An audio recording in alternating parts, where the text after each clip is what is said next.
আপু বাইকটার প্রাইস হচ্ছে কত? 6,25,000 টাকা। 6,25,000। তাহলে আমি 1,00,000 টাকা ব্যাংকে ট্রান্সফার করতেছি, আর এখানে হচ্ছে 5,00,000 টাকা। আমাকে দ্রুত তাহলে পেপারসগুলো একটু রেডি করে দেন। সো বাইকটা নিয়ে নিলাম, আমাদের দর্শকদের মধ্যে যে কোনো একজনকে দেওয়া হবে এই বাইক। আপু বাইকটা কিন্তু আমার জন্য না, আমার দর্শকদের জন্য, যে কোনো একজন পাবে। ইনশাআল্লাহ দেখা যাক কে পায়।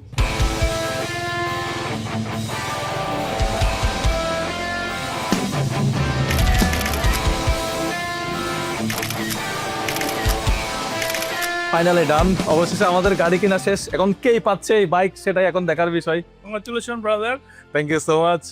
ওয়ারেন্টি গ্যারান্টি সব তো, সার্ভিস সব ভালো পাবে। বাইক নিছেন কোন ভাই এটা আমার জন্য না, এটা আমার দর্শকদের মধ্যে একজন পাবে, তো সার্ভিসটা অবশ্যই। দর্শকদের জন্য সমান পলিসি। ইয়ামাহা সবসময় আফটার সেল সার্ভিস সবসময় বেস্ট, সুতরাং নো টেনশন।